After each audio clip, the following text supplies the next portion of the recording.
Ce monsieur venait me voir pour une leçon de Feldenkrais, une leçon individuelle d'intégration fonctionnelle. Il m'avait indiqué par téléphone que ses jambes parfois ne le portaient pas bien et qu'il lui arrivait d'avoir mal au dos. À son entrée, j'ai remarqué qu'il avançait à pas très lents, comme s'il devait faire attention à son équilibre. Il me demanda s'il devait se déshabiller, et je lui ai répondu que non. Nous travaillions en Feldenkrais avec des personnes tout habillées. Simplement j'ajoutai que s'il le souhaitait, il pouvait enlever sa cravate, mais il préféra la garder. En le regardant alors qu'il était debout face à moi, j'observai que la position de sa tête l'empêchait de voir devant lui. Je notai également que ses bras se trouvaient très éloignés de son corps. Encore un signe de recherche d'équilibre, et peut-être aussi une importante tension dans l'ensemble de la cage thoracique, et plus précisément dans la partie supérieure. Je décidai durant cette séance par conséquent qu'il ne serait pas opportun de lui demander d'enlever ses lunettes. Je l'invitai à se tourner d'un quart de tour. Je notai qu'il était organisé en extension. Et alors je lui demandai de m'indiquer vers où son regard s'orientait dans l'espace, s'il pouvait le situer par rapport à une ligne d'horizon. Sa réponse fut qu'il ne comprenait pas bien ma question. Je précisai, mais voyant qu'il ne savait pas me répondre, je n'insistai pas. Après d'autres observations, je l'invitai à s'allonger. Il me dit qu'il se sentait comme sur un bloc de granit. Cette information me donna une idée, sans que je l'aie encore touché, du niveau de son tonus musculaire. Je lui indiquai qu'à partir de maintenant, s'il en était d'accord, je prendrais en charge le mouvement, que son travail à lui serait de sentir et de ressentir. J'ajoutai qu'il ne devait pas hésiter à me signaler quelque chose de douloureux ou d'inconfortable. La plupart du temps, une séance individuelle se déroule sans parole, pour permettre à la personne de se sentir elle-même, d'être toute attentive à ses sensations. Alors, je vais maintenant me taire et seulement vous livrer une idée du processus qui a orienté la leçon.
Je lui demandai s'il sentait cette contraction-là.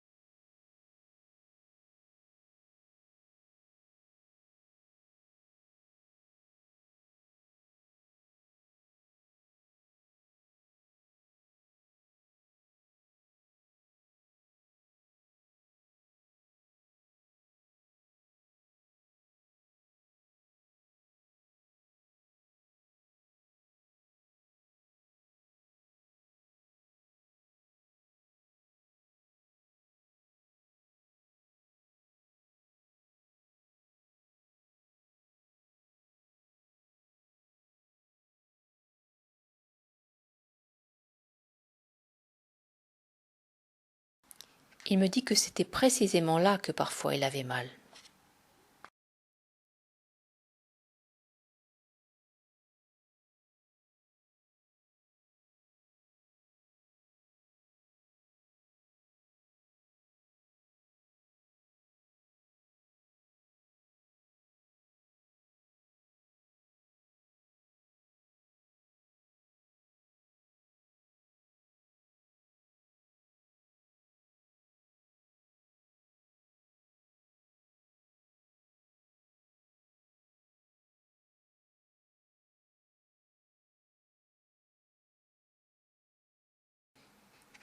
Je notais que la cage thoracique devenait plus souple et que le diaphragme lui-même commençait à se détendre.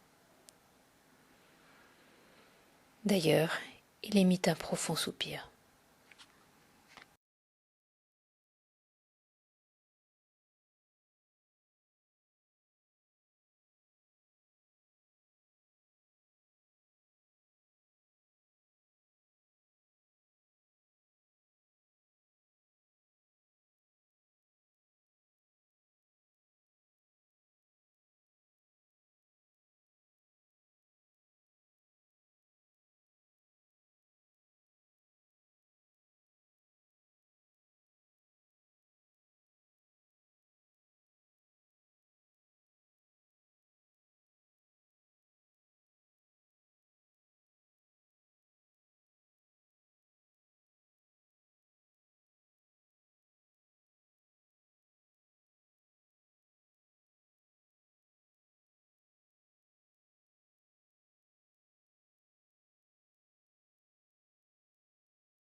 Puisqu'à présent vous avez bien noté ce que nous entendions par lenteur en Feldenkrais, je vais pouvoir vous montrer la suite en vitesse accélérée.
Comme durant la séance, j'avais travaillé en asymétrie pour stimuler les capacités internes d'ajustement, il me fallait maintenant lui donner le sens d'un ensemble, celui d'un ensemble fonctionnel.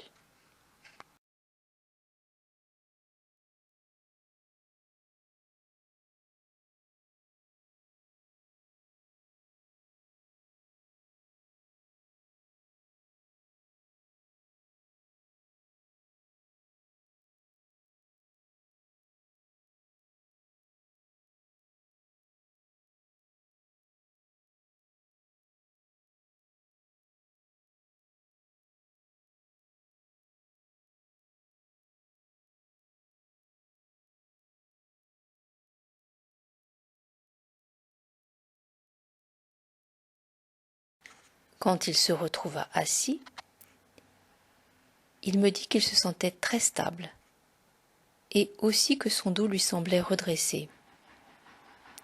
Mais ce qui le frappait surtout, c'est qu'il voyait devant lui.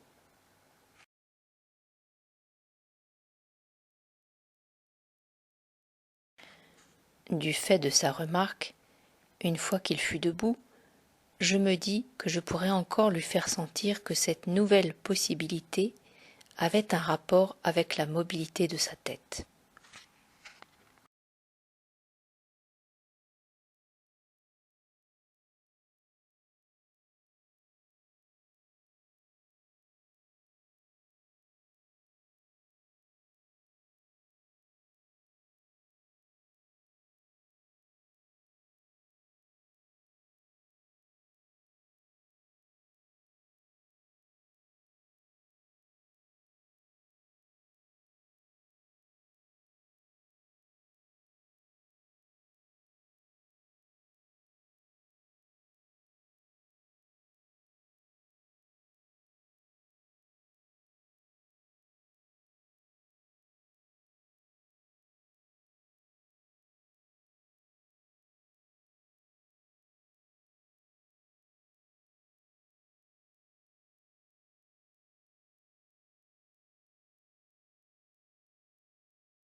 Il y aurait eu encore des choses à faire, des parties à réorganiser.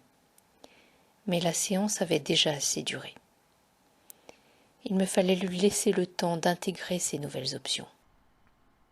À la fin de la séance, ce monsieur me dit avec un sourire dans la voix qu'il avait l'impression de marcher sur l'air tant ses jambes lui semblaient légères, mais qu'il allait de ce pas faire réajuster ses lunettes.